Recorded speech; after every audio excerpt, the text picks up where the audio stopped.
It's yeah. AC, we'll figure out this phone thing at some point. You know what? It's fine. It's fine. This is going in the garbage now. Not your brand new phone. Technology can suck it. It can. Is that not a flip phone? Not anymore, but I was doing better with the flip phone. Yeah. Yeah. Suffice it to say, he is not flipping for that phone. No. But that phone may walk in high heels because it apparently is death. But we're talking about Death Walks on High Heels today for the November episode of Accademia Giallo. We are back, the live Sunday school edition, and I am here with my lovely and talented crew. I am, of course, Ian Simmons of Kicking the Seat. We have Brian Martinez from the Giallo Room. We have John Kitley of Kitley's Crypt and the Discover the Horror podcast. I want to talk about that in a second. And then Aaron Christensen of Horror 101 with Dr. AC. Gang, the reason I want to talk about this podcast, John, is because I was listening just before he jumped on to the Turkey Day episode that you put out. What was it, a couple weeks ago now? I wanted to ask, did you have the annual Turkey Day? Did that happen this year? I assume. Yes, it did. Yeah, our 19th official Turkey Day. You sure about that? 19. I might be off by one. Wow. So give me some of the, just a couple of the highlights. Well, first of all, explain briefly what the Turkey Day is, and then tell us some of the highlights or lowlights of this year's get together. Turkey Day started in 2003 when I decided to spend Black Friday watching less than stellar films. And did that. Aaron joined me in 2005 and hasn't missed one yet. And then in 2015, we started doing Turkey Day in May, which is, so every 6 months we spend the day watching what I call turkeys, which are not bad movies. They're just not really well made. But they're a hoot. They're a lot of entertainment. This year, probably the low light to everybody was Horror House on Highway 5, which I think if I had to screen that in person, I would have been physically harmed. Sounds like a winner. Yeah, that was a good remote choice. But when we did Florida-based movie called Zat, which is about a half man, half catfish, which is hilarious. Brainiac from Mexico. Frankenstein's Castle of Freaks. Wait, is it called Brainiac from Mexico, or is it Brainiac, a movie that was made in Mexico? Brainiac, actually called El Baron El Taro. Ah.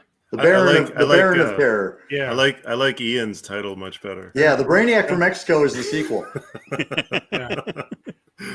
But no, we had about 15 or so people online at any given time. So it all happened online, right? We've been doing it since 2020 because of the pandemic. Hopefully by next year we can go back to being it online. Fingers crossed. But it's a lot of fun. And usually when we do them in person, my wife usually makes a few pizzas. Oh, homemade pizzas. Oh my God. About the best. About heavenly pizzas. 15 different kind. Oh, wow. All right. Do any of them have turkey on them? I don't think we've had a turkey pizza. Yeah, oddly enough, not. But wow, there's an idea. There's chili dog pizza. There's crab rangoon. There's a breakfast. The crab rangoon one is top notch. All right. I'm going to invite myself to the next live in-person Turkey Day. Hope you don't mind. But you're not the first one. I will say that the funny thing is when Mr. Martinez there showed up for the very first one. I was just gonna say this. Right before it started, he kind of comes up to me and whispers, "We're not really gonna watch bad movies all day, are we?" I mean, with this almost look of panic on his face. But by the end of the night, he was totally he got on. I was a true believer. He was a true believer, exactly. So, well, yeah, because the concept is weird. Like, I posted this on Facebook a few years back, but on my way to Turkey Day, a couple years back, I stopped at a Starbucks and it happens every Black Friday, right? So the barista, the nice barista, asked me, "So are you out, Black Friday shopping?"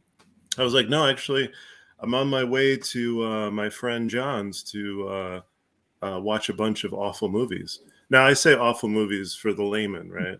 And she was like, "Okay, here's your here's your coffee." Double espresso. Yeah. But it's a lot of fun. And Ian, next time he's got one of these live, like, you should definitely be there. All right. We don't do the Black Friday thing anymore. So yeah, I should be available outside of like family obligations, but it runs like all day and night. So I should be able to jump on at some point. We usually, in person, we usually get through 7 movies. Oh yeah. Yeah, I heard that in the introduction. I was like, I thought there was a mistake in the recording. I'm like, 7 movies. Wow. Well, that's great. Not just 7 movies, 7 turkeys. 7 turkeys. Which It's a is even whole other better. thing. 7 esteemed films. Sometimes right. it feels like 9 or 10. So wait, Brian, did you say esteemed films or 7 steamers? But I mean, either or. all right. Well, let's talk about a film that I don't think is a turkey, but it's celebrating 50 years. Death Walks in High Heels, directed by Luciano Ercoli. It's an odd one. This was one I struggled with, gang, and we'll get Really? into the synopsis and all that stuff. But I just want to get it out there that I'm pretty sure I really like this movie, despite having spent most of it thinking that I really didn't like the movie. I feel like it's one that last like 10 minutes kind of almost justifies the like this movie needs to be an hour and 15 minutes long. Unfortunately, it's about 35 minutes longer than I think it needs to be. I don't need endless shopping montages and whatever the hell they were doing with that fish. Oh my god, that's the best. I That's think- the I best think- scene in the world. I was like, I feel like today's session is just going to be talking about what the hell actually happened. The most erotic fish eating sequence. The ever. oily fingers, Oh. the cigarette smoke. It's just great. I have no problem watching attractive women eat fish on screen, but it's usually in a different context. Anyway, gang, Whoa. Hello. what? No, I'm talking like at McDonald's, the fish fillet. Anyhow, who wants to synopsize this movie and give the capsule version? Because I went to Wikipedia to just kind of refresh myself. The synopsis goes on forever because this is like one of the densest, simple movies that I think I've ever seen. I don't know. AC, you want to rant? I would love to. I'd love to, but I'm actually just going to go answer the door. Unless that was Brian. Was that your door? A likely story, Brian. There's nobody there. I don't know that I could even begin to. Oh, there is somebody knocking. I'll be right back. Wait. Okay, I'll just read what is on IMDb because it doesn't give anything away and it's very brief. But it says a French stripper is entrusted with her thieving's father's last score, $1 million worth of diamonds, which is technically not true. After being threatened to hand over the score, she leaves France to England in the company of a doctor, but danger follows. That's about as basic as you get. Yeah, I think that's. Hold on a second. There's something going on in the hallway. It's very exciting. We're live, ladies and gentlemen. We're live. This is not practiced or rehearsed. No, it's not. Okay. I just want to point out 2 things. One, whatever happened to that doorway, AC, sounded very dramatic and exciting because It was we could very just hear exciting. like noises and commotion. But I also want to point out, I thought you and Brian were doing a bit because Brian got up to answer his door and then AC got up to answer his door. And if we'd come into each other's windows, that would have been amazing. Would have been amazing. Worth the price of admission. No, I apologize. This is the trials of live television once again. Yes. Well, that's fine. Well, while you guys were gone, Kitley helpfully synopsized the movie by reading the IMDb synopsis, which I forgot that I had read like a couple of weeks ago because I was putting together the invitation for this movie. And when I do that, I chances are I've not seen the movies that we're going to talk about, but I have to set up the invitation in advance, so I have to put something in there. And so while it's going on, I'm like, oh, that's right. This is about kind of a diamond heist, or, you know, like shenanigans accompanying a diamond heist. But it's also a Giallo film, allegedly. Yeah. Now, this opens on a train. There's a guy with this really great, you know, fake baby powder in the hair to make him look older. He's got an eye patch.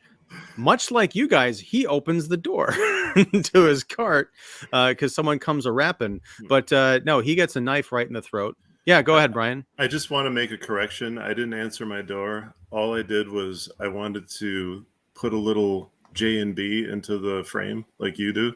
You know. Oh, there it is. Okay, I didn't notice the magic trick, and I should probably like dodge over a little bit. I'm not even sitting on my ball. I'm sitting on this cranky old chair. But no, and I want to point out, gang, I did spot the J and B in the movie this time. But it's very subtle. It was like the back, and the most recognizable part was the top. So anyhow, this movie did not start off on the greatest note because, you know, we've had different degrees of neck slashings in our Gialli so far. This literally looked like they took a knife and was like painting on this guy's throat, like just like one little gash, like here, and he falls over dead. Much later in the film, there is another neck wound that is far more impressive and borderline hard to watch, especially what happens afterwards with the slitting of the mouth. Anybody have any insight as to, did they run out of money? Did they shoot this out of sequence? And by the time they got to the opening, which was at the end, they're like, just draw some paint on there. Who cares? You mean that wasn't real? No, this is not a documentary. Death does not, in fact, always walk on high heels, Brian. I think that guy had maybe 5 ounces of blood in his entire body. That's it. Yeah. Seriously. No, so we pick up very soon. I think it was like within a week of this murder, and we meet the daughter, Nicole, who she is an erotic exotic dancer. She kind of bounces from. She does a show at one club, and they'll go to another club. She's got to make that money. She does, and she makes it as different people. I was not quick on the draw here. When we go from her show, and then she mentions that she's got to get across town to the Kit Kat Club or whatever it is, then we cut to a black lady dancing, like she's got the short afro, and this sequence goes on for about 30 hours, about as long as Turkey Day apparently. It's not hot, it's just weird, especially when the one guy who I call Mr. Wonderful because he looks like the guy from Shark Tank, he brings out his like personal video camera and starts recording her. He's sitting in the audience. I don't know how far away they are from each other, but it didn't occur to me that was actually Nicole in not only, it's not exactly black face because she was disguising herself as an actual black person, and her entire body was like done up in this, you know, beach bronzer or whatever. When she's backstage and kind of like taking everything off, was it her boyfriend? He came up and said, I love it, or I like it when you're all in black, or when you're all black. I was like, wow, this is a different kind of movie. Am I the only one? Did anyone else catch on immediately that this was the same Nicole that we had met as a blonde dancer? Yeah, I mean, that's Susan Scott, also known as Nieves Navarro. And she was actually, I believe she was married to Luciano at the time. So he used her in a couple of these films, and she's also a regular in a lot of these films. So personally, I knew that was the same actress. But, you know, it's kind of like a fetish thing. Early 70s into, you know, late 70s into the 80s. There's a lot of fetish stuff going on. As a matter of fact, a little bit of a... That's me. Again, I'm disrupting the entire show today. Welcome. This is Aaron's alibi, so someone's stealing. I'd also like to point out that I'm the only person who actually in Chicago city limits, so you know, cut me some slack. It's all good, man. It's all good. It adds to the flavor of the man, show. You have no idea how much flavor there is. Can't wait to see someone in black gloves and a mask sneak in behind Aaron. Yep. Oh no. Aaron's going to be on artfully a train. composed right back here. Aaron's going to be on a train next week, next episode.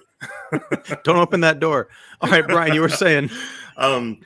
Ernesto Gastaldi, he's the writer of this film, and he's so prolific. He's written a lot of these movies, including Your Vice is a Locked Room and Only I Have the Key, Really? as well as The Strange Vice of Mrs. Ward.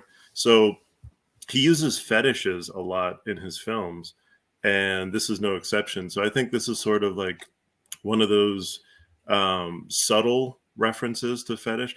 As a matter of fact, later on in the film, when dude dresses up like a lady, when he looks like a lady, he does say, "This is my vice, man. Don't like shame me or whatever." Right. That's right. Well, So there's the whole thing with the boots too. The thigh Yeah, boots right. that they mentioned. So there's a lot of kinky stuff in this film, which is also in a lot of the films that he writes. So I don't know if that's just like on the fringes of this being more of a murder mystery. He wanted to drop those little anecdotes of kink, but I'm sure if you go back into, exotic dancer world, 70s style or whatever, I'm sure that was kind of a regular thing where people would dress up as different characters for their show or whatever. So, Oh yeah, you look at wrestling for Yeah. another example. But on the other end of the spectrum, yeah. yes. But no, it's there. She gets called to the police station. Nicole does, with her boyfriend / possible pimp, although he takes umbrage at that accusation. Michel Amont. There's a police chief there, and what I have to say is the best view of Paris, I think, ever was in this police station. These beautiful windows, got these arched ceilings, and I think this is a great way to make the traditional like cop giving just an exposition dump on setting up the story, is to have it set in a really cool location, and this really does it. But she learns that her father's been killed. There's these missing diamonds, and she's kind of a person of interest because I guess she had helped her father in some capacity, or they assumed that they were in contact, and she's like, no, we haven't spoken in a while. And from there is an attempt on her life, and she decides that she's going to leave Paris for London with the creepy guy that she sort of met in the club. He approached her, a couple of days later because he's like, I'm gonna come see every show you're in. He shows up. He just like is in her dressing room one day backstage. She comes and turns the light on. She's not like, who the hell are you? Get out of here. She's like, oh, you're so cute. You're so nice. right. Oh, you want to come see you? Yeah. You want to come see all of my shows? That's great. Wow. But so she, after the attempt on her life, she decides, well, this guy is fabulously wealthy. He says he's going to London. I'll just go with him. And sure enough, they do. And there's a great shopping montage. And at one point, she shows up. She's got this really weird red perm that doesn't seem to last very long. I don't know if that was if I was on drugs, or if there was just like some it's part of her prop bag, man. It's Lots of wigs. Wig. Yep. Was that a thing? Yeah, I don't know. I was completely lost during like a lot of this stuff, partially because I kept wondering why there are all these like little diversions and in the story, and I think that by the end of the movie I understood why. Because, and for anyone who's watching live or in the future, I should let you know that we are going to spoil the hell out of this movie, or at least we're going to be in spoiler territory. How much you guys want to give away, that's up to you. But I'll just say, free reign to talk about everything. By the end of the movie, once everything is kind of revealed, I realized that my initial suspicion was right. The first time I saw this guy in the club watching this lady, before he even pulled out the camera, I recognized those eyes from the opening scene of the movie. The killer, he's not a faceless killer. We don't just see like the slash of the knife or the back of the head or anything. We see a guy in a ski mask where the mask is like all the way, is the entire middle of his face is exposed. Very distinctive eyes. And even though the blue contacts were involved and everything, I recognized as that guy. So I'm just waiting for us to circle back around to how he ended up being the killer. And there was 17 different distractions and diversions and red herrings and all this other stuff. But at the end, it turned out it was right. So maybe a lot of this stuff that I'm calling extraneous was to further consume the audience's attention, so they wouldn't be like, we've given everything away in the opening 2 minutes of this thing. I did not completely off recognize. base? No, I did not recognize him. I mean, I had to go back and watch the last like couple chapters a couple times to be like, wait, now what happened? Who's and I'm impressed by how it all threads together, but it certainly is. I won't say convoluted because that sounds like a dig, but it certainly is complex. There's a lot going on. Yeah, There's it's like wait, because they give us an explanation that turns out to be false. Mm-hmm. You know, like they're like, here's what actually happened, and then it's like, nope, that's not what happened. Here's what actually happened, and you're like, I was totally on board with the first round. So right.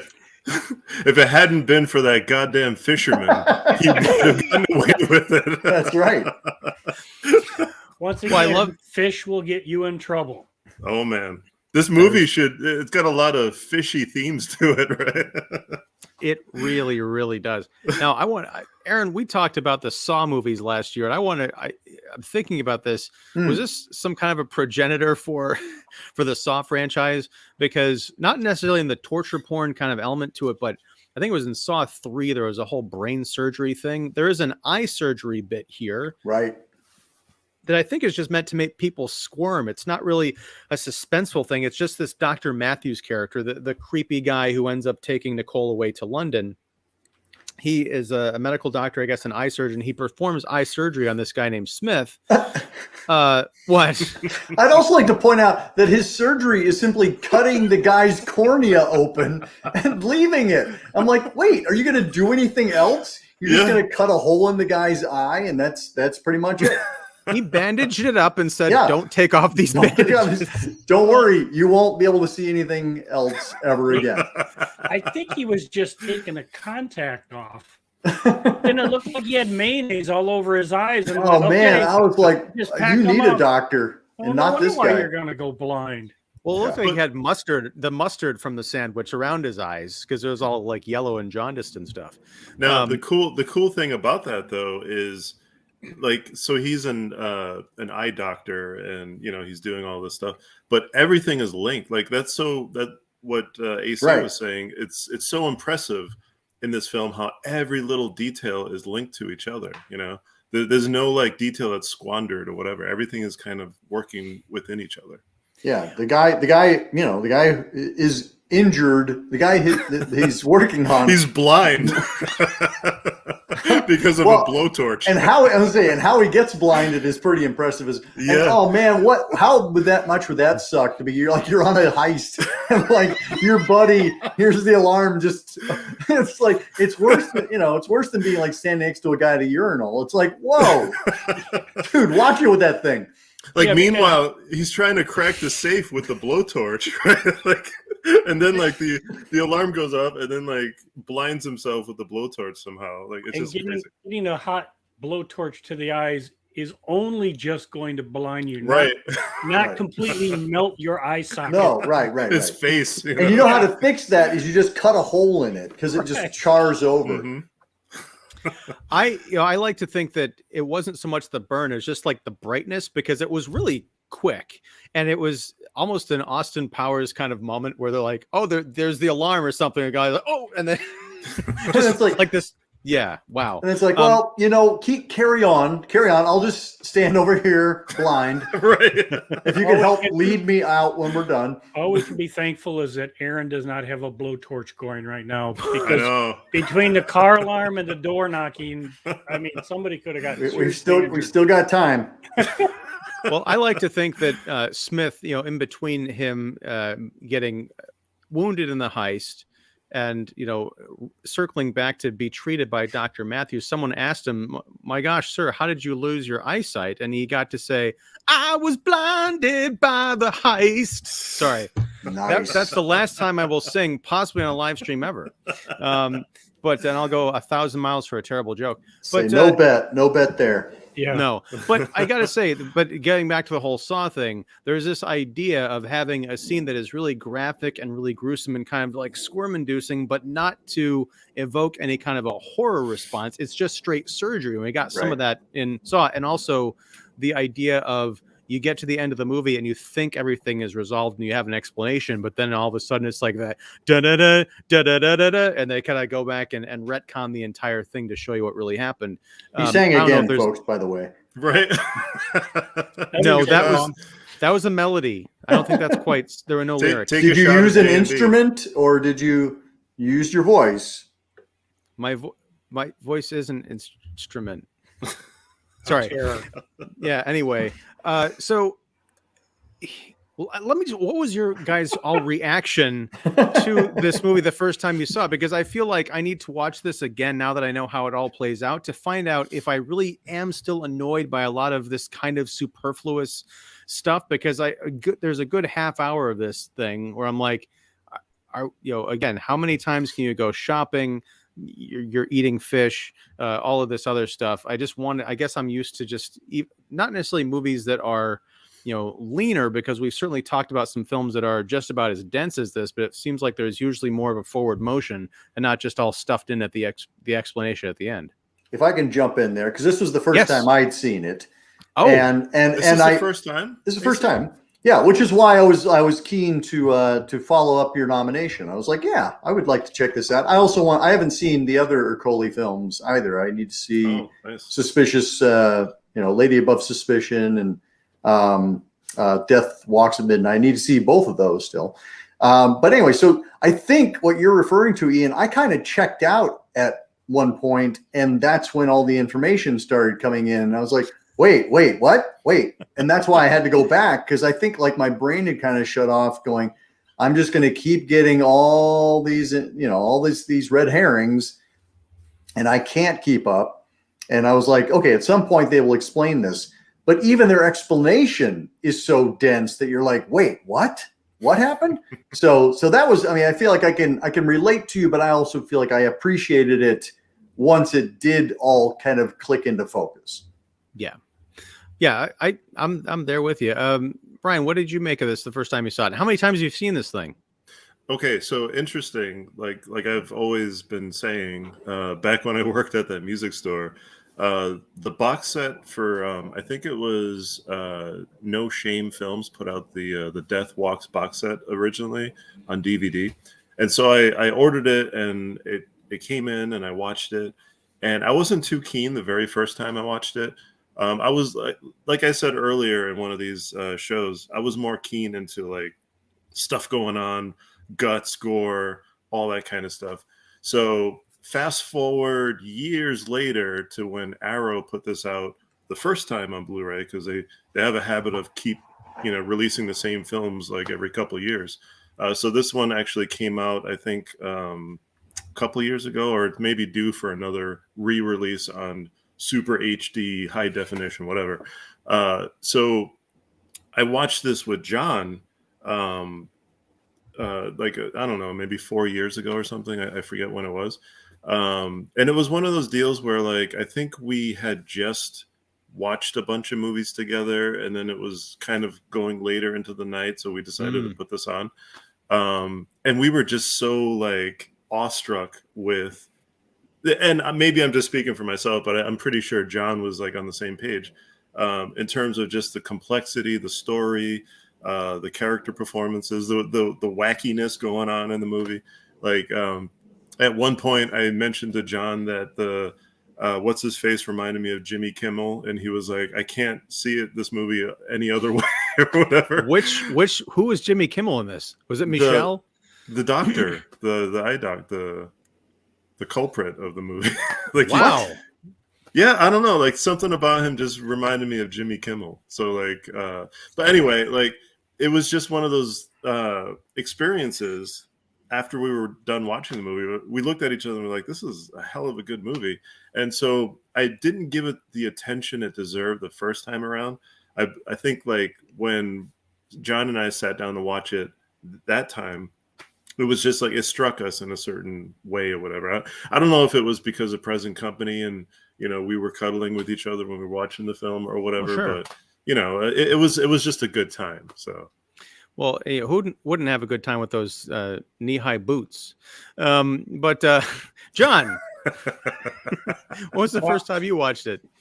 I don't know which John Bryan you're talking about. I just met Brian a couple of weeks ago, so He was eating a lot of fish too, wasn't he? Right. yeah, and the worst part is he had on the boots too. So. I think that was the first time I'd seen it. So I believe this time, I just rewatched it last night, was the second time. I really like this film. And I like the fact that you have no clue what's going on, even though they give you obvious clues. Like there's at one point where the guy's looking through the telescope and it's obviously Michelle in there. You can see his face, but you're going, okay, are we supposed to see him? And you're not really sure, because going back to your Saw comment, they even do that in the first Saw one. You see the I don't remember the character's name, the one that's doing all the stuff for the Jigsaw Killer, and you're like, right. Well, duh, it's the orderly guy. We can see him.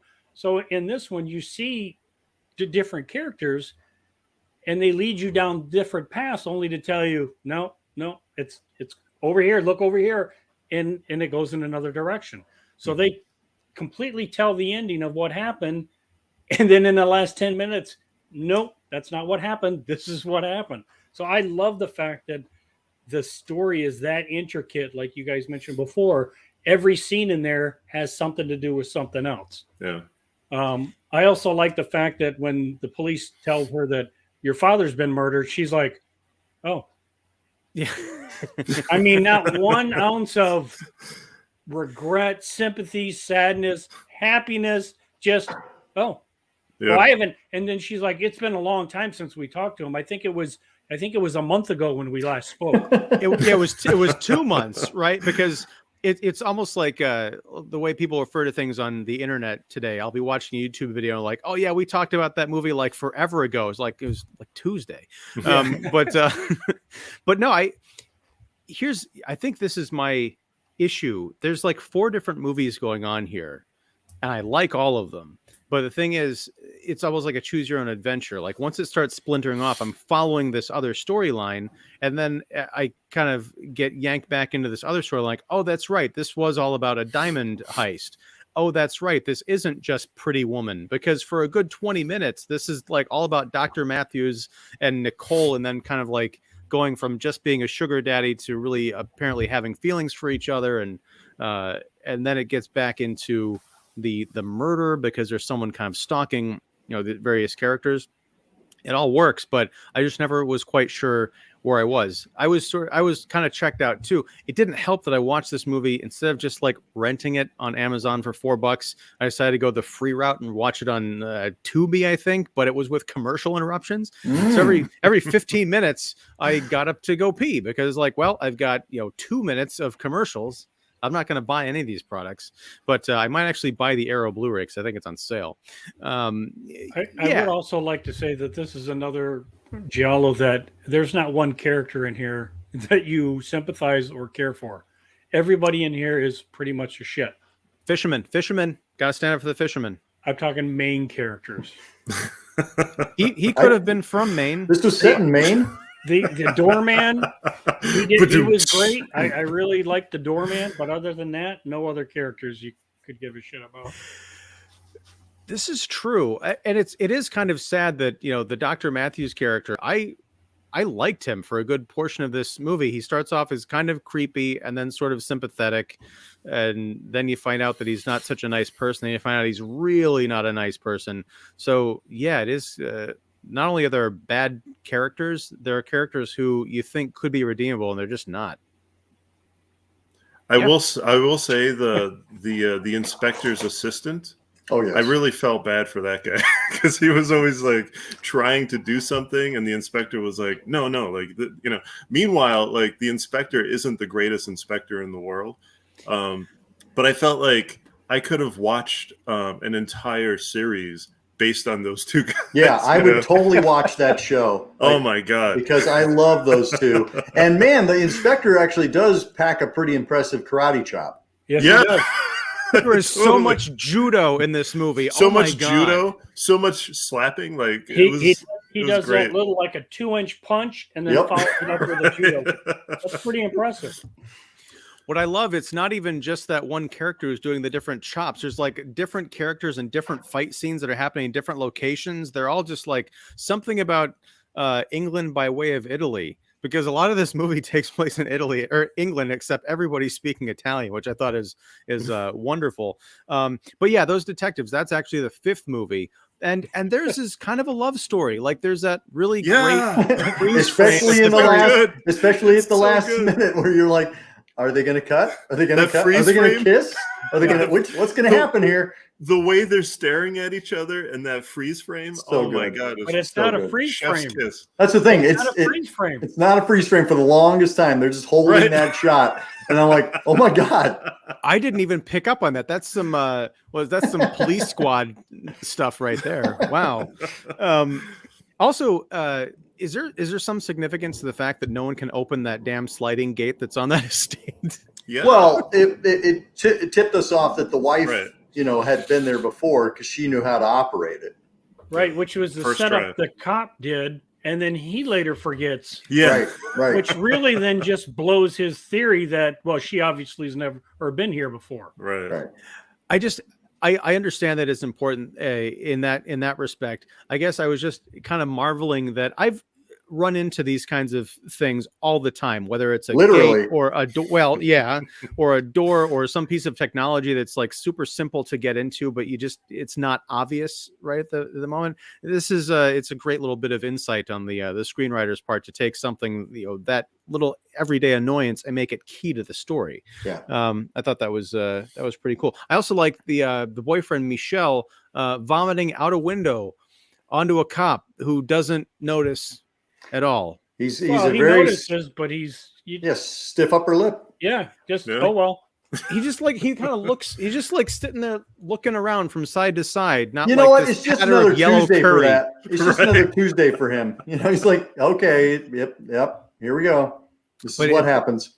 But that's that also ties into the cop stuff. The cop business, even though they are trying to solve these murders, it is very kind of light and funny. And there's that whole scene where the younger cop is going to the inn to get information from the one girl. He's like, "I'll call you," and she's like, "What did you say?" And like, it's like a meet cute type of thing. I don't know what this movie is. That little bit where the inspector keeps trying to take a sip of his coffee and gets interrupted every time. Like seriously, somebody should watch this and make these characters into like a Netflix show or whatever, and like bring Giallo back or something. I don't know. Like I think that's an amazing. Okay, idea. so this is actually where because how Giallo is this? Because it's not. It's about a murder, kind of. Mhm. Like it's about but we don't have the hallmarks of a Giallo in the same way. It's got Giallo details in it. Like it's got the airplane landing. It's got like a fight on a train. It's got the guy in the black trench coat with the. But we only have one death. Am I right? No, two. There's the wife. There's the train. There's That's the three. There's Okay. there's the There's next. body There's, count. there's the train. There's Vanessa, the first wife. And There is Nicole. technically Nicole, but she kind of dies. Well, she dies on screen, but just not in order. Right. Right. That's true. Yeah, which was kind of shocking, and I thought this was sort of a red herring too, because in the almost the exact middle of the movie, our main character that we've been following, and she's like the prime suspect and all that stuff, she just shows up dead. I'm like, what is going on here? And we gradually work our way back through flashbacks and flashbacks and flashbacks and alternate angles of flashbacks to what John was talking about a bit before. There is, and the next time I watch this movie, and I will, and not with crossed arms like I'm gonna see if I actually like this. It's gonna be more, I think, trying to figure out all the stuff that's going on here, because there is an eyesight motif. I think it was the first scene where the stalker is not the first scene, but the first scene where we see the stalker's kind of POV watching Nicole in her apartment before he comes in and does that whole thing where she can't see, and he's tracing the razor over her body and saying, "Next time I'm going to use the sharp end." As he's stalking her, we see through the window, and the window has like these kind of cutout frames that look like a giant eyeball. Did you guys catch that? Mm-hmm. Yeah. Well, thank you. I'm not making mountains out of molehills. Well, there's a I couple don't of know shots. if it was on purpose. There's a but- couple of shots like through her medicine cabinet. So I mean, there's Right. a lot of Mhm. unique angles, or not angles, but unique shots that were set up in the movie. And I think that's one of the elements that would make it a giallo. Plus, you have that mystery of there's this killer or killers running Right. around that are just outside of your view, and even like the attempted murder at the doctor's office with the glaring light, and you can see there's someone behind it, but nobody can see it except the blind guy. Right. No pun intended. Right. Yeah. Yeah, I mean, also like. I'm go sorry. Go ahead. No, go ahead. No, please. No, I was just gonna say, like, you have that multiple red herring thing. I mean, there's literally a shot at the bar, like when they're at the bar or whatever, and then she hears that voice, and she glances over, and it's the guy with the thing on his throat, or like. There's so many, like, it kind of throws you for a loop, which a lot of these films do. There's that like sexual kink thing that's going on. There's a lot of like ambiguity in this film in terms of like who's doing what sexually, like who's like on what side of the fence, and there's a lot of things that you see normally in other Jolly. I think this one sort of borrows like an ingredient from this and an ingredient from that, and not necessarily it's a clear-cut giallo, I would say, but it definitely has a lot of like the different hallmarks. I just think it's sort of like placed in the landscape of the film and not necessarily the driving force of the film. It's not like when we watch Strange Vice of Mrs. Ward, where there's a killer on the loose and there's leather gloves but there's also a scheme going on in the back or the forefront, which is the main plot of the film. This one does have that scheme going on for the diamonds, but it almost feels like it's background stuff with this other stuff that's going on in the foreground. Yeah, and it's like what Ian was saying, like you almost forget, like there's a diamond thing going on. Yeah, and I think to and not necessarily like it's to the film's plus, but it's also to its detriment, that it does pack it full of a lot of things. And then like what Ian was saying in the last 10 minutes, when the twist, when like the double twist is happening, it's like, oh my God, yeah, there's diamonds in this movie or whatever, right. But I think it really wraps everything up nicely. It could have totally went off the tracks or whatever. But I think as a Giallo movie, this one and Death Walks at Midnight, they're both sort of they utilize a lot of Giallo elements, and I would call them Jolly only because there's enough of it to really spread around to truly categorize it as this particular genre. And I think kind of to modify my point is simply to say that I don't know that it's one that horror fans, it's not. It's less of a horror film. Right. I mean, there's one gory murder. Other than that, it's pretty much a straightforward, thriller mystery. True. To unravel. And to your point, I don't necessarily think Giallo is necessarily like a big horror genre, right? It's more mystery. It's more like sexually like twisted stuff. It's more of that kind of thing. But there are usually quite a few ornate murders. I've come to expect those. Like Argento comes into the picture, and it's like, oh, now we have to like utilize these elaborate murder sequences or whatever. You know what I mean? Like, I think with the Argentos and the Fulcis and even Bava, like that's when you truly dip your left foot into the horror realm. But truthfully, like if you follow the genre from the 60s, it's more murder mystery. It's more taken from like some of these older stories and like utilizing them into a movie form or whatever. Yeah, that's a good point. This is 71, so this is still pretty early on, and before what the genre would become, what people would come come to know it as or associate with it. Sure. This is still kind of early days. I did like that whole sequence with the eye surgery, not just so much the surgery, but what happens, after he bandages Smith up and puts the eyeglasses on him, and then this intruder comes in, Death walking on high heels and shoots, our doctor. It reminded me of like De Palma, like Dressed to Kill or something like that. It's also a different, he doesn't die, but I think he was supposed to have died, but it's also a tip off that this is not the same killer who's been doing, kind of everything else, or is even in league with them, because they have two different methodologies of attack. This isn't like the one guy is using, a straight razor or a stiletto, and then this lady is just using a gun. Not to mention the good doctor springs back pretty quick, like after that gunshot wound. He's able to like actually fend off the inspector with that fight towards the end. Like, bear in mind, this is probably like a week out or whatever from his gunshot. He is British. It's true. For Lipinol, Very true. Well, and I also think it's where like Death misses on high heels, like. Death should wear flats. Death fails. Yes.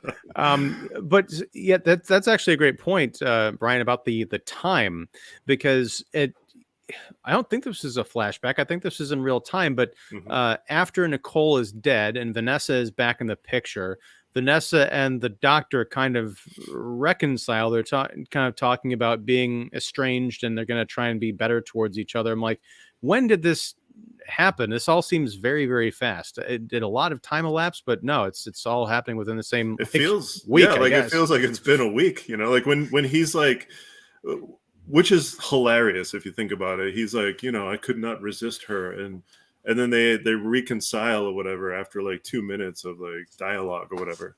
The way that he grabs her, like in my head, I'm like, "Whoa, watch the arm, watch." But meanwhile, it's all good. I do want to talk about this ending after the fisherman comes and spoils everything by talking about the large chunks of ice that our doctor purchased from him, which he used to weigh down Nicole's body to make it look like it was discovered in the ocean or whatever. Well, okay, so that no, it was more to slow the decomposition, rigor mortis, slow the rigor mortis, because ice would actually. This is the thing. Ice would actually make her float. So that's a problem. But the anchor, like, did you not see the anchor? Right. Yeah, I did see the anchor. Thank you. But science, AC, science. Yeah. Okay. On that same note, tying 2 or 3 blocks of ice to a body and dumping it in the water, is going to cool the water down, not cool the body down enough to. And once the ice melts, the body would be loose enough to float up. Not the most accurate, I don't think, science. John, the statute of limitations is not up yet. You shouldn't be discussing this stuff on a live stream. I'm saying if someone was going to do that, they may want to check their math a little better. Yeah. Okay, OJ. Extra.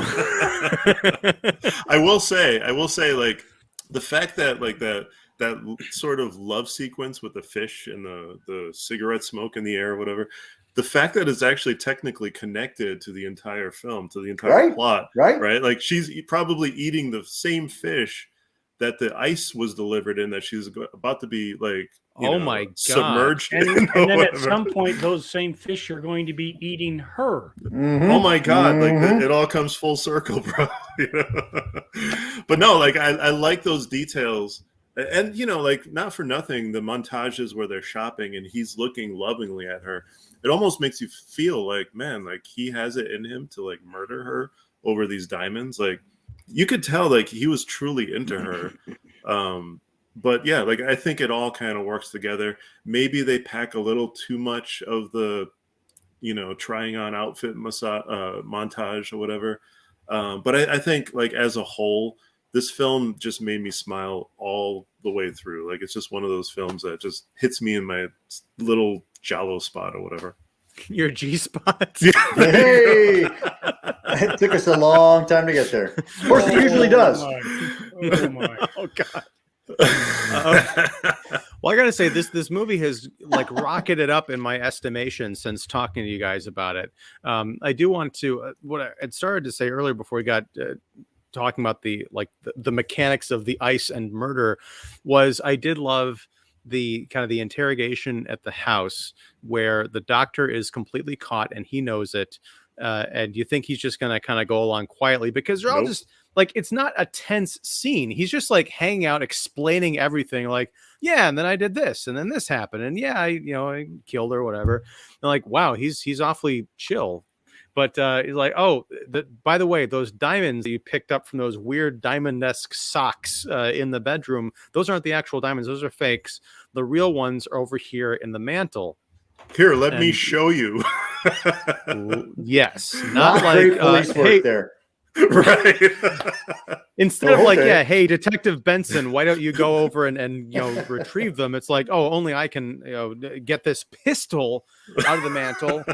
But see, that was the whole thing. He was very forth and upcoming, and oh yes, I did it. Okay, well here's how I did it. Blah blah blah. So yeah, why wouldn't you trust him? He wasn't in it. Well, he's British, so obviously he's not going to lie or anything. Obviously, AC. Yeah, so he's giving him all the details. So he's like, "Oh yeah, by the way, here, let me give you the real diamonds." And they're all sitting around going, "Fuck, we had no idea he was the killer." Did they actually show us where the real diamonds were? I may have missed that. Those were the real diamonds. Those were the real diamonds. So the fake diamonds were real diamonds? Correct. Yeah, I think that was all to throw them off. But I can't remember, did he scoop those up on his way on as he was making his getaway, or did he just try and get the hell out of Dodge? Because I could understand. I don't think he was packing the diamonds. No, I think he was just more intent on getting out of there. Okay, so he did just leave them. I guess at that point, his life is more valuable, his freedom, than the diamonds. He just wanted to leave, leading to one of the coolest chase scenes I've seen in any of these movies, because again, it borders on comedy, but it's also rather intense because you're wondering, is he going to get away with this? Right. But as he leaves the house, he does I think he judo chop someone because somebody lunges at him with the gun and he takes care of them. I think it was Michelle, who'd been all kinds of messed up, but he runs out. He jumps the gate or down the brick wall and makes it to the car, and Michelle chases after him, slamming him in the door, and then they're wrestling on the ground and more judo chopping, and then a lot of slapping too. A lot of slapping. Well, a lot of slapping. He's French. Well, and a lot of stuntman action. There was doctor, not doctor, doctor, not doctor. Let me have my illusions. Okay, we're coming up into Christmas season, sir. There's Santa Claus and there is Michelle. But one of the great, talk about innovative shots. There's a scene where Dr. Matthews is on the ground. Michelle is on top of him, wailing on him. He decides, you know what, a rock isn't good enough for you because you killed the love of my life and possibly my money-making machine. He picks up a rock and he starts, bludgeoning him over the head. And then before that last blow, a hand comes up. Three hands. Well, it's one hand to grip him, and then it cuts from the doctor's face on the ground to see what he's seeing, and you see everybody in the composition, holding his hand back. I'm like, that's. So I don't know if it actually makes any sense because you have to be really. Those guys were really kind of elderly, and they would have to get into that frame. But it was a beautiful image and a great idea of them coming together to stop this guy from committing murder, because he was stopping the bad guy, but if he had gone and actually brained the dude, he probably would have gone to jail as well. Right Because the cops are like, we have to take somebody in for working on this case for however many weeks or months. But it's a great ending. Michelle gets on the plane, Lufthansa, that's a great little advertisement for them, and then that will they or won't they moment with the cigarette and the two detectives. I like to think that they went back to that inn, lit up a fire, had some fish. The boots were still there, I think, as evidence. They hadn't gone to the property locker yet. Brian, did you want to talk about the score? Oh my God. That's what I'm saying. This film, it's got a lot of great music in it. It's just got a lot of great attitude in this movie. I could watch this movie any given moment. Well, I feel like the composer, what is it? I can't pronounce his name, but Vino Cipriani. There we go. He's done like 200. He's done like 250 movies. Yeah. Amazing. He's done a few. But yeah, like if you watch the extended trailer for this film, the music itself just like lures you in. It's such a good like soundtrack, you know. Well, what was funny is that when the Arrow, chapter menu came up, Michelle like came in. She like goes, "Oh my God." And I had to go like this whole, she was like, "What do people like about Giallo?" And I'm like, I have to go through like this whole kind of like what we do and like be like, okay, so she's like, because this music and the crappy blood effects and blah, blah, blah. And I'm just like, okay, now I have to like make a defense for the entire subgenre. And I really needed your guys' support and you weren't there for me. For some reason, I could see Brian like twitching. Oh man! Well, she was like, because I know like Brian likes these things. Wait, what is he? Why? Why do you like these? You know what needs just to happen? clarify, Michelle is not Michelle in the movie, but no, my beautiful bride. Walk in. That would have been awesome. Actually, anything can happen in Chicago, though. I do want to point out how great these detectives were, especially the main one, when Michelle calls him from the phone booth. Plus the fact that he stole their car and didn't return it right away. Right. And they're just like, but then he calls from the phone booth and he puts his scarf up there in a French accent, telling him stuff. And the detective's like, "Okay, thanks, Michelle." So good, dude. There is something to this. This is something that AC and I will probably talk about next month, but it was recently announced that Hammer Films is going to be like reincorporating or something to put out, I guess, new movies and releases of old ones. I saw this on Twitter. They've been out already before. Yeah. Yeah, they've already tried that. Oh, well, I saw something on the internets this week, so you know it's true. But Well, it was like a new thing. Lodge. Yeah, The Lodge was a Hammer production from a year or so ago. Okay, well, that was a year or so ago. This is 2021. That's all we care about. This is the now.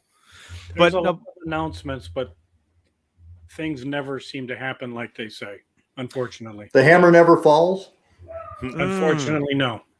Well, I just want to say that I think with this, if there is a renaissance for these classic kind of horror movies / thrillers, because they're not all horror, I would like to think that we can get our Giallo Detectives movie. You call it the G-Force, and it's just like these two detectives from this film, or I guess modern equivalents, just solving jolly murders every week. I think what would be great is actually to get a genuine G-Force of like all the cops from all the Giallo. Oh my God. Giallo to get together. Somebody write this down. Jesus Christ. And one of them is the killer. Or all of them. Or all of them is the killer. All of them. And they're all wearing red for some reason. A red scarf. Or red something, a hat. Yeah. And eating fish. But no, yes, we do need to make this idea happen. But I do. Any final thoughts on Death Walks in High Heels? And also, is there any connection to Death Walks at Midnight, or is it just a death in the title? It's the same writers and a couple of the same actors, same director. So I remember it's a little bit more brutal than. Oh yeah, it's a lot more brutal. It precedes this one. There's an amazing there's an amazing scene with a weapon gauntlet thing. Yeah, like it's so good. And there's like some like almost I don't know, like not supernatural, but almost like what do you call it? Like mental powers going on or whatever. Like there's some interesting things in the film. I don't think the story is quite as strong as this one. But it's definitely interesting, not to mention an amazing rooftop fight scene towards the end. So cool. Well, we'll have to put that on the list for some time. Yeah. But next month, and now AC, you just put this out in the email, so we haven't like voted on it or whatever, but you had suggested a movie called Bloodstained Butterfly. I did. Any objections? We should do like a Christmas theme Giallo. Are you saying that Bloodstained Butterfly does not count? Is there a Christmas themed Giallo? Are we just like creating more issues for ourselves? Actually, no. Technically, there is, but I think we've already discussed it. Have we discussed Deep Red? Oh yeah, we talked about with Deep Red with Argento. Yes. Mm-hmm. Yeah. Okay. So Because Sorry. that is technically like Christmas. Not Yes, there's like there's a Christmas moment. Yes. right. Well, not to fear, because one day there will be a very special Christmas episode of the G-Force. Yes. No, I to bring it all around, I have no objection. That's a great movie. That's a great like courtroom thriller type movie. So I definitely love to. Oh wait, which one again? The Bloodstain. No, because there's the Bloodstained Butterfly. It's the Christmas one in the courtroom with the butterfly. Where they put Santa Claus on trial. Okay. Red and green. No, for a moment I thought you said the Bloodstained Shadow. Well, I didn't. No, Bloodstained Butterfly. All right. Well, we'll come back. That'll be the, to Aaron's point, it's December. We're closing out the year of Accademia Giallo, and we're gonna go out big with Bloodstained Butterfly. And I would like to thank all of you guys again for talking about Death Walks on High Heels, a movie, as I mentioned, that the more we've talked about it over this hour or so, I'm thinking a lot more about it, and I'm thinking a lot better of it. So thank you. This is one of the. I feel like I've learned something here in class on Sunday school. And the Arrow box set has a commentary by Tim Lucas. It has some really great featurettes. It's worth the investment. And not to mention, it does come with Death Walks at Midnight as well. Right. The Death Walks box set. So. All right. Well, I got to check that out. Hopefully I can still get on some Black Friday sales or something, because I think they last all weekend. But anyway, thank you, everybody. AC, Brian, John, all of your links to all your stuff will be down in the description once this, after this is done being live. And I do want to mention, Brian, something you'd asked me about a few months ago. I keep forgetting to mention, but I have taken your advice, and these Accademia Giallo episodes are going to be available as regular audio podcasts on the Kicking the Seat podcast. Awesome. So awesome. I'm stepping outside the numbered system. They're just going to be called Accademia Giallo, not a separate show that you can subscribe to, and it'll be quite a while before I get them all up, but I think within the last month or two those episodes are available on iTunes and Stitcher and Spotify. Perfect. Or wherever you find this show. Nice. So thank you for suggesting that, because I'm like, why am I not doing this? But everybody, thank you so much. We'll be back next month. Please, everybody who's watching this later, and thank you for joining us live, but if you're watching this later, please like and subscribe to this channel, ring the bell for notifications, and please check out all of my lovely and esteemed guests. They're very talented, very hardworking, and they love Giallo, Gialli, and they've been tremendous educators for me, and hopefully some of you too. So with that, thanks everybody, and catch you next month. End broadcast now. Do it.